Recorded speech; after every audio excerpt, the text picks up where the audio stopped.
Every time a pilot steps into a cockpit, they do something that would probably get a teacher or a social worker fired. Right. Immediately fired. Yeah. They operate under the absolute assumption that they are going to fail. Like, they completely and utterly distrust their own memory. Which is such a wild concept when you first hear it. It really is. So welcome to the deep dive.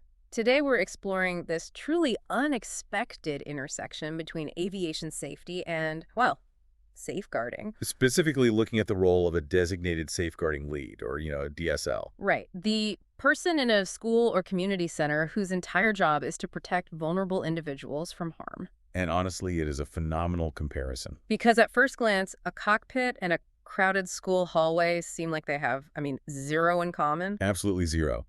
But the underlying mechanics of how humans handle high-stakes pressure, they're identical in both environments. Okay, let's unpack this. We've got some great sources today, including this really thought-provoking document titled, What a DSL Can Learn From a Pilot. And it covers checklists, pre-flight culture, and why safeguarding must learn from near misses. Yeah, and we also have some incredibly vivid visual evidence. Like, there's this photograph of two pilots in a tiny cockpit. Hands just gripped on the yokes. Exactly, staring down this intimidating, super narrow runway that's carved directly into a mountain. The margin for error is essentially zero.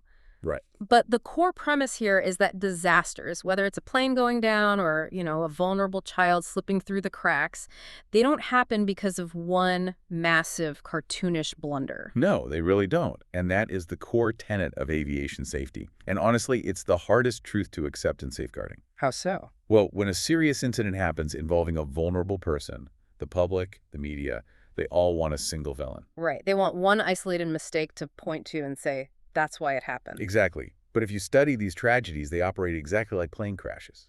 It is always this compounding series of minor breakdowns. Like what kind of breakdowns? So it's a subtle behavioral cue missed on a Monday, right? Mm-hmm. Then a vaguely worded email sent on a Tuesday, and a distracted staff member on a Wednesday. Wow. So the disaster only occurs when all of those tiny holes in the system align perfectly. Precisely. So our goal today is to examine how adopting a pilot's mindset can fundamentally rewrite how we protect the vulnerable. I love that. And I want to dive straight into the structure part of that mindset, because one of the visuals is this close-up photograph of a pilot's clipboard. Yeah, the analog clipboard. It is strikingly analog. It's just this brown clipboard clamped to the dashboard, but you can see these incredibly rigid sections on it. Like before starting engine, before takeoff. Yeah, cruise and landing.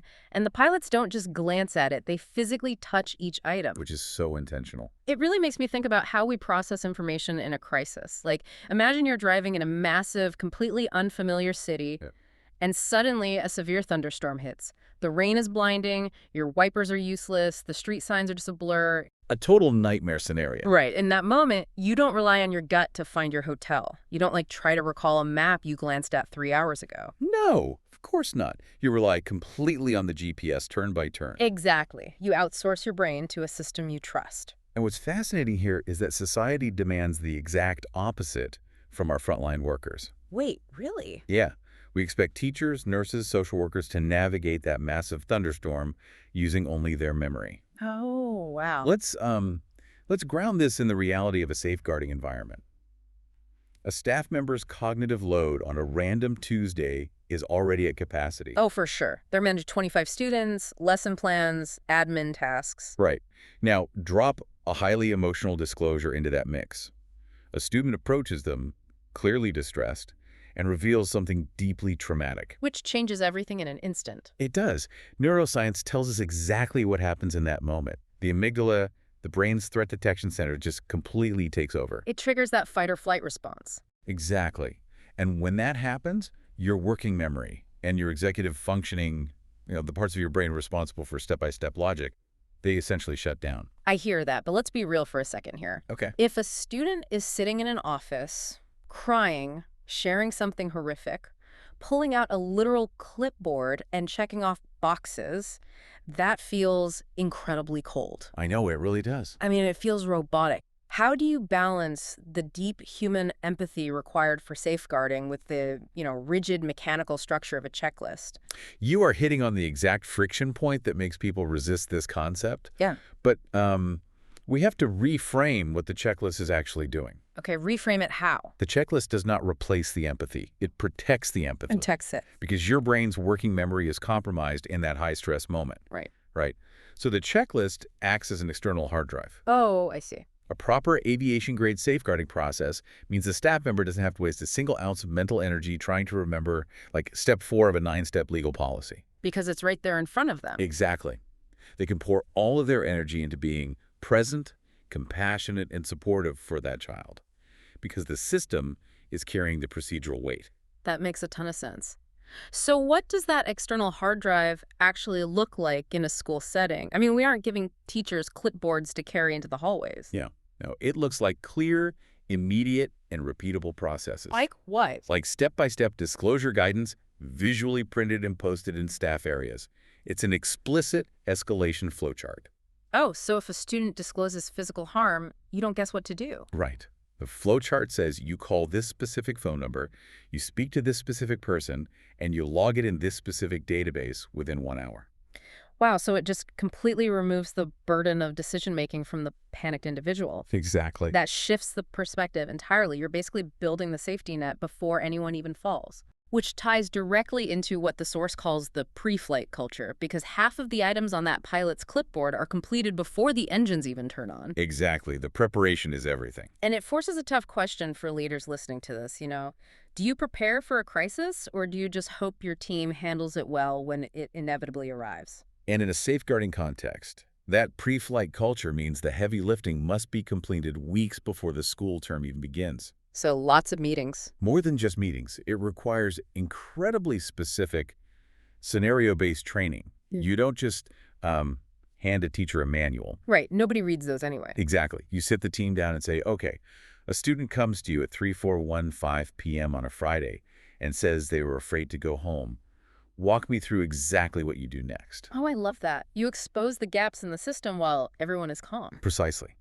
It ensures that the teaching staff, the medical team, the leadership, they are fundamentally aligned before the pressure hits. But, checklists and pre-flight briefings only get you so far, right? Because human beings are inherently messy. Very messy. No matter how perfectly you plan, the checklist will eventually fail. The system will crack. It always does.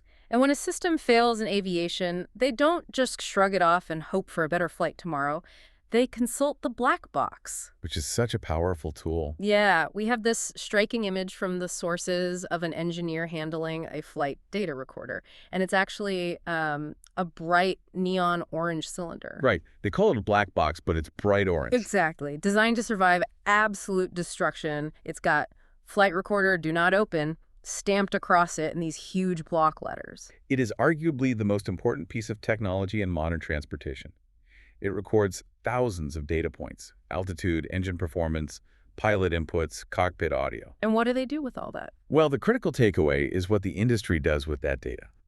When a tragedy happens, or this is key, when a tragedy almost happens, that data is rigorously analyzed and shared across the entire global industry. So everyone learns from it. Exactly.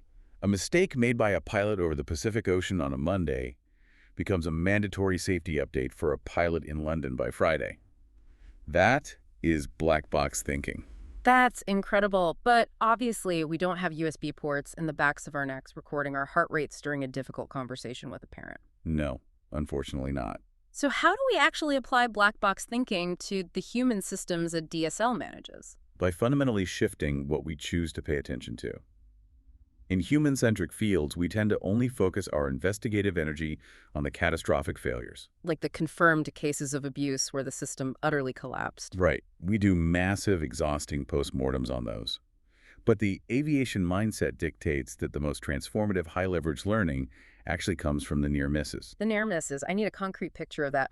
Walk me through what a safeguarding near miss actually looks like on a random Wednesday. Okay, imagine a scenario where a teacher notices a student has an unusual bruise on a Monday morning. Okay, red flag. Right. The teacher fully intends to report it to the DSL. But as they step into the hallway, a fight breaks out between two other students. Oh, chaos. Total chaos. Yeah. The teacher intervenes, deals with the discipline, goes to their next class, and the bruise completely falls out of their working memory. Because of the cognitive load we talked about. Exactly. It isn't until Wednesday evening, while they're driving home, that they suddenly remember. Oh, that pit in your stomach feeling. Yes. They call the DSL in a panic, and the concern is logged and acted upon just in time right before the student leaves for a long holiday weekend. So the child is safe. I mean, most schools would just call that a win and move on, wouldn't they? Exactly. But a black box thinker looks at that and sees a massive systemic vulnerability. Why? Because it almost slipped through. Yes. Why did the system rely entirely on the fragile working memory of an overworked teacher? Why wasn't there a visual prompt? Why wasn't there a midday check-in? I see. That Wednesday late report is a near miss. It is a moment where the system almost failed, but luck intervened. Here's where it gets really interesting, actually.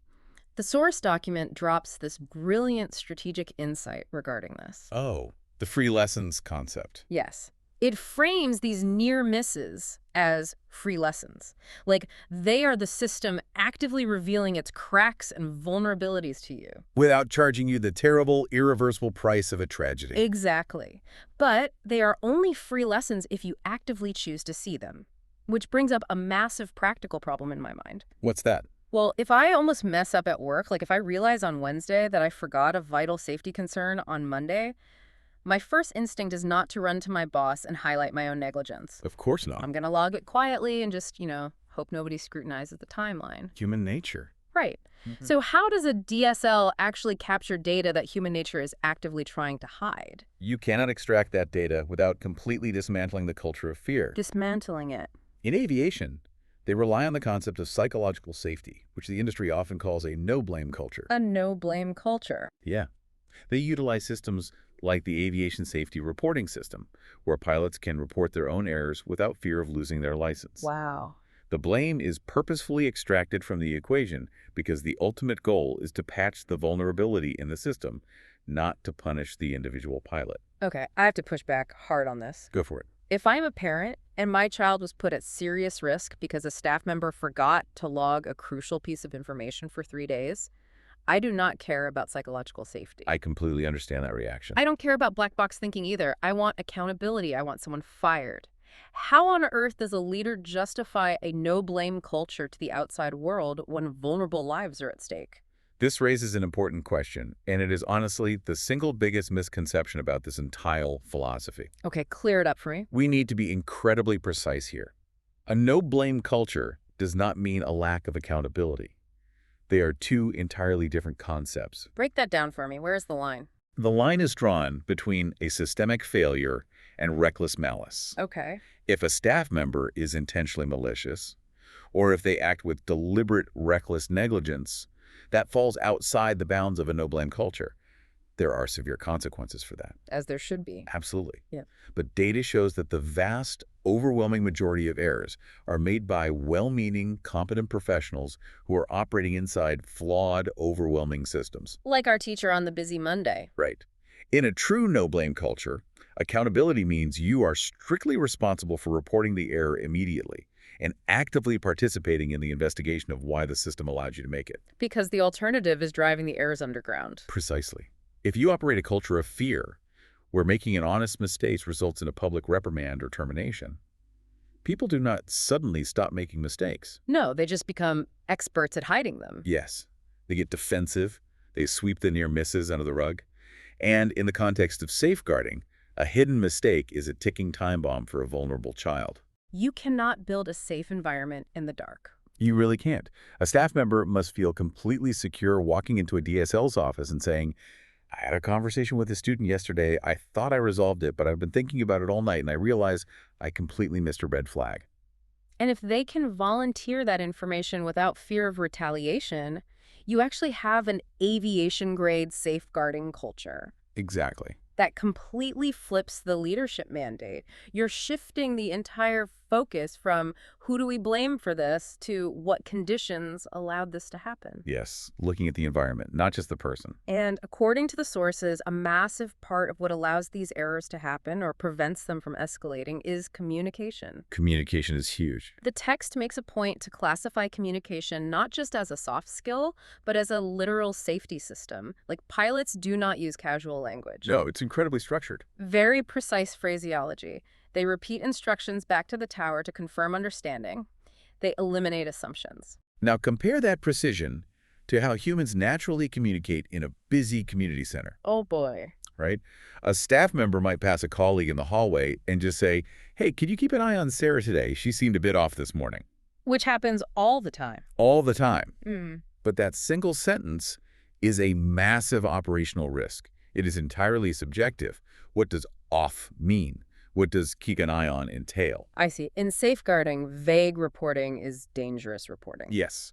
If a concern is not communicated with absolute precision, it is not being safely managed. So what does a safe handover actually sound like? It sounds like closing the loop.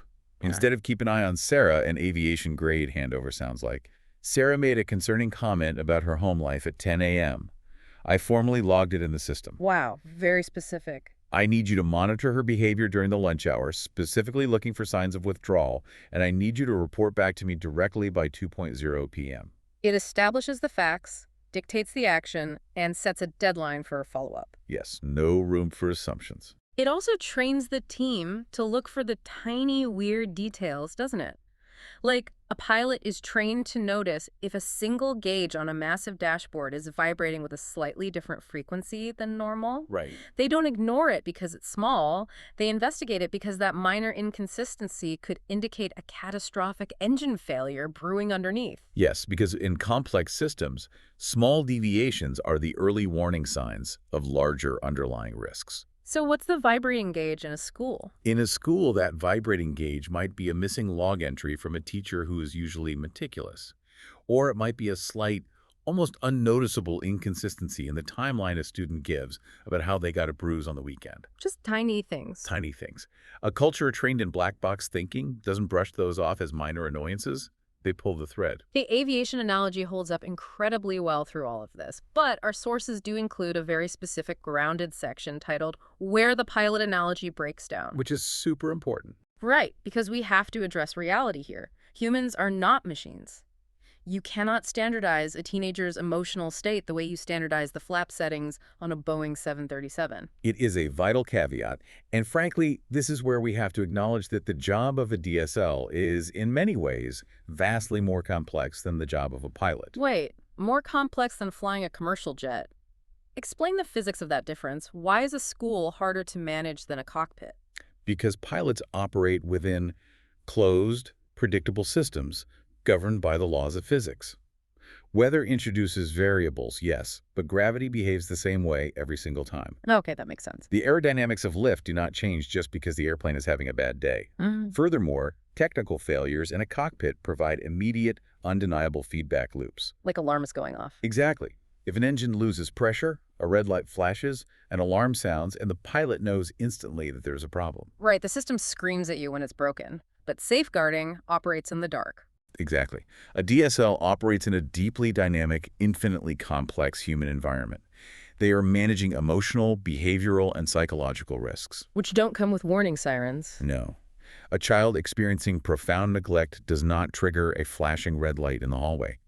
Even more challenging, the outcomes of safeguarding decisions are often delayed by months or even years. Wow, years? Yeah, a DSL might make a critical intervention on a Tuesday and not know if it was the right call until the student graduates. You're managing invisible risks with delayed feedback loops. You simply cannot fully standardize human behavior. So, what does this all mean? If we concede that humans are unpredictable and the feedback loops are invisible, does that render the aviation model useless? Not at all. Right. The grand synthesis of this material is that an aviation-grade safeguarding culture isn't about trying to turn a school into a rigid, motionless robot factory. It's about building a system that openly acknowledges human frailty. That is the profound takeaway. We have to stop designing safeguarding protocols that only function if every single staff member has perfect memory, flawless communication skills, and never experiences emotional fatigue. Because that is just a complete fantasy. Total fantasy. We have to design systems that assume human error is guaranteed. We build physical checklists, we enforce the pre-flight scenario planning, and we cultivate the no-blame reporting cultures. To actively create a buffer against that inevitable human error. Exactly. We're putting guardrails on a mountain road that we know is covered in ice. Precisely. We know the car is going to slip. The goal is to catch the error while it is still a minor slip before it sends the car over the edge. We've covered a tremendous amount of ground today, moving from the physical structure of a clipboard to the psychological complexities of no blame cultures and, human unpredictability. As we look at the big picture, how do we tie all of these threads together for the listener? If we connect all of this to the bigger picture, it really comes down to this. Aviation did not become the safest mode of transportation in human history by magically eliminating mistakes. Right. Pilots still made errors every single day. Mechanics still overlook things. Aviation became remarkably safe through a relentless, obsessive commitment to learning from those mistakes. Obsessive learning. Yes. Safeguarding requires this exact same humility. We have to let go of the illusion of perfection.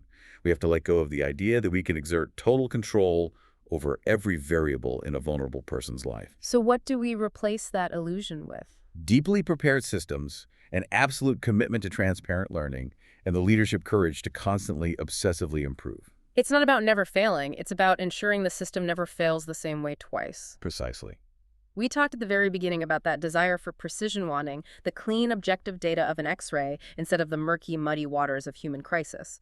We want the runway to be wide, flat, and endlessly long, rather than carved into the side of a terrifying mountain. But the mountain is the reality. The turbulence is an absolute guarantee. The only question that matters is how you are equipping your crew to fly through it. Yeah. And I want to leave you with a final thought to mull over as you step back into your own life. Yeah. Think about the systems you operate in every single day, whether that's managing a team at a corporate office, navigating a complex hospital ward, or even just managing the logistics of your own family dynamic. It applies everywhere. It really does. What was the very last near miss you experienced? That specific moment where disaster was narrowly avoided and you felt that cold drop in your stomach? Oh, I've all had those. We all have. Yeah. Did you actually take that free lesson, break down the timeline, and fundamentally change your system because of it?